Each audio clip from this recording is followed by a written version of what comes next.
एक समय की बात है। एक गांव था जिसका नाम था हंसीपुर।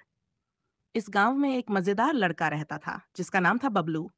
लेकिन बबलू कोई साधारण लड़का नहीं था। वह गुदगुदी फल के पेड़ की रक्षा करता था। गुदगुदी फल कोई साधारण फल नहीं थे। जो भी इसे खाता वह घंटों तक हंसता रहता। गांव वाले इन फलों को बहुत पसंद करते थे। लेकिन पास के जंगल के शरारती बंदर भी इन फलों के बहुत बड़े फैन थे। एक दिन सुबह जब सूरज चमक रहा था, बबलू अपने खिलौनों को ठीक कर रहा था। तभी चोर चोर, शरारती बंदर आ गए, छोटी पिंकी ने चिल्लाते हुए कहा। बबलू दौड़ते हुए गुदगुदी फल के पेड़ के पास पहुंचा, लेकिन बहुत देर हो चुकी थी। बंदर फल चुरा चुके थे और हंसते हंसते भाग रहे थे।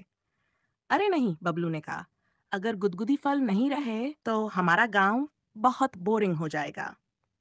गुदगुदी फल बचाने के लिए बबलू ने अपनी वफादार सवारी मोटी को बुलाया। मोटी एक प्यारी और आलसी गाय थी। चलो मोटी, जबलू ने कहा। मोटी ने उसकी ओर देखा, धीरे धीरे सांस ली और बैठ गई। काफी मनाने और एक गाजर देने के बाद मोटी आखिरकार चल पड़ी, और इस तरह उन्होंने बंदरों का पीछा शुरू किया। शरारती जंगल जंगल शरारतों से भरा हुआ था।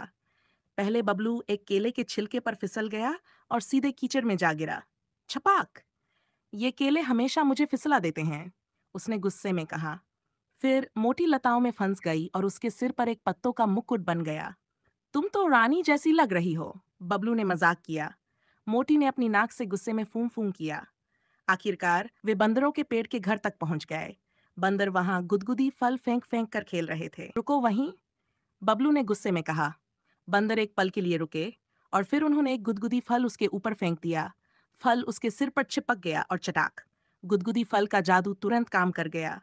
बबलू जोर जोर से हंसने लगा। हा, रुको, हा हा हा, मुझे सांस नहीं आ रही। वह हंसते हंसते जमीन पर लौट गया।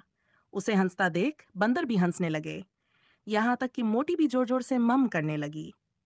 जंगल हंसी से गूंजने लगा। जब बबलू ने आखिरकार खुद को संभाला तो उसके दिमाग में एक तरकीब आई।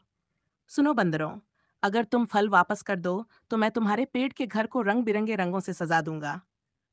बंदरों को यह आइडिया बहुत पसंद आया। उन्होंने सारे फल वापस दे दिए और बबलू ने अपना वादा निभाया। उसने बंदरों के पेड़ के घर को रंग बिरंगे रंगों से सजा दिया। बंदर इतने खुश हुए कि उन्होंने अपने केले भी बांटे, लेकिन बबलू ने मना कर दिया। हंसीपुर में जब बबलू गुदगुदी फल लेकर लौटा तो गांव वाले खुशी से झूम उठे। बबलू और मोटी की जय, उन्होंने चिल्लाया। शरारती बंदर अब गांव के दोस्त बन गए। हर हफ्ते वे गुदगुदी फल और हंसी बांटने आते, और इस तरह बबलू ने न केवल गुदगुदी फल की रक्षा की बल्कि पूरे गांव के सबसे मजेदार रक्षक बन गए।